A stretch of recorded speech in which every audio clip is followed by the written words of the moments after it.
Well, hey there everybody. We are going to be talking about solving equations in the second video here of chapter 1. So this is something that you guys have definitely seen before. We're just going to look into maybe some more complex equations or elaborate on some stuff that you did back in Algebra 1 and geometry. Okay, so here we go. First equation. So when I'm looking at this equation, I see some like terms that I might have to combine. So I'm going to start by doing that. So that would give me 7x minus 8 equals 20. So you're always going to combine like terms if you can, if they're on the same side of the equal sign. Okay, then I want to move my 8 over to the 20 because here's my imaginary line. And I'm going to add the 8 because I want to do opposite operation. So 7x equals 28. And then to get rid of the 7, I need to divide by 7 because it's being multiplied by the x. So in this case, x equals 4. All right, next equation, if I look at this one, I have a 3 on the outside of parentheses. When I see that, that typically means I'm going to have to distribute that 3 in.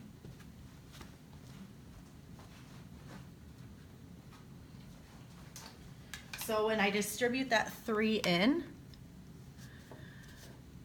I end up with 6x minus 12. So make sure we are multiplying that 3 by the 2 and the 4. The biggest mistake with distributing is a lot of people tend to not multiply it by both things, or we're going a little bit too fast. All right, and then we're back to a two-step equation. So imagine that line right there if you need to. Add this 12 over to cancel it out. That gives me 24 here and a 6x on this side. Again, we're going to end up with a nice number because we divide by 6 here. So x is 4 again. So in Algebra 1 and Geometry, you guys probably ended up with a lot of nice numbers. Algebra 2, we might not get nice numbers as often. These first couple examples we have, but we might end up with some where we're not getting into so nice numbers. Okay, number 3, this one looks a little bit more complex. When you're solving equations, you always want to get rid of your addition and subtraction first. So we're going to subtract the 3 here. And so we have 5x over 2 equals 9.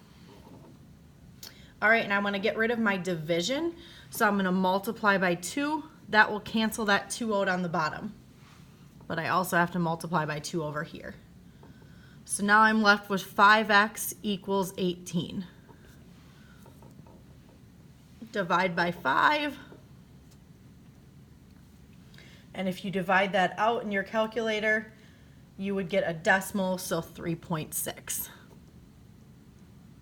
And I am okay with reduced fractions. I'm okay with decimals as answers.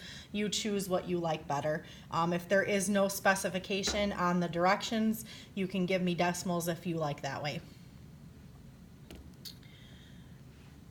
All right, last one on this page. Okay, look, number 4. Again, we're looking on the left side of the equal sign here. And if we look here, we have some like terms we can put together. So I have 2x minus x, which is going to give me just x. And then I have a 4 minus 9, which is going to give me negative 5, or just minus 5, equals 10. Okay, so to finish solving that, I'm going to add 5 on both sides. So x just equals 15. And I don't need to do anything else with that one. So combining like terms was the main idea for that problem. All right, before we keep going, I have a little riddle for you guys. And what is the hardest thing about learning to ride a bike? Got it? The pavement. All right, number 5. Okay, so we've got parentheses here again with a number on the outside. So we're going to distribute that 6, so that gives me 6x. And distribute it to the negative 3, so minus 18 equals 2x plus 10. All right, this is one now where I have variables on both sides, so I have x's here and over on this side of the equal sign. I can't just combine these together like I was doing in the previous problems. I actually have to move them like I would do the 18. So to get this 2x over to the other side, I can subtract it over. I could have also subtracted the 6x to this side. It really doesn't matter. You choose what you like best. So that leaves me with 4x minus 18 equals 10. Again, I now have a two-step equation that I can solve. So I can add the 18. So now 4x equals 28. And if I divide by 4, x is 7. All right, number 6. Okay, I have no addition and subtraction over here that I can get rid of first. What I do want to do though is get rid of this division sign. So to undo division, I'm going to multiply. That's going to cancel it out. Well, that means I also have to multiply over here by 3. Everything by 3, not just one thing. Okay, so that leaves me with 2 plus x equals, and I could actually distribute this in then. So 3x plus 12. All right, draw your imaginary line. This time, again, it doesn't matter. You want to move your x's, so you could either move this x over to this side or move this 3x over here. Either way, you're going to have to subtract them. I'm just going to subtract the x to this side. That's going to leave me with positive x's still on the right-hand side. So now I'm left with 2 equals 2x plus 12. I'm going to subtract the 12, which leaves me with negative 10 equals 2x. And I'm going to divide by 2 on both sides. So x is negative 5.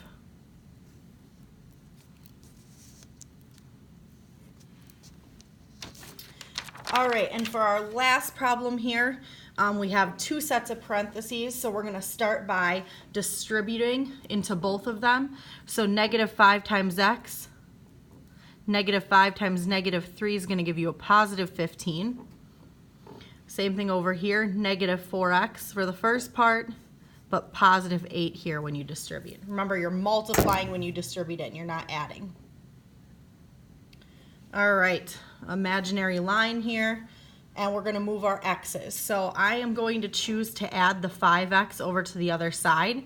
When I do that, I know I'm going to end up with positive x's here. If you would have added the 4x and added 4x here, you still would have had negative x on this side. So again, you'll get the same answer. It's just your preference of what you want to do. So this leaves me with a positive x plus 8. I could put a 1 in front of the x, but it's the same exact thing. Subtract the 8 over, so 7 equals x. All right, that is how you solve equations. Last thing, remember, you guys have seen this before, but just a quick little reminder that if you solve something and get something like 2 equals 2, so if you cancel out all your variables, that means that you have infinite solutions. Whereas if you cancel all your variables, okay, meaning you subtract them on both sides and they cancel out and you're left with a false statement like 1 equals 0, you're going to have no solution. So you will have a couple examples like that. Make sure you remember that specific scenario. All right, we will see you next time.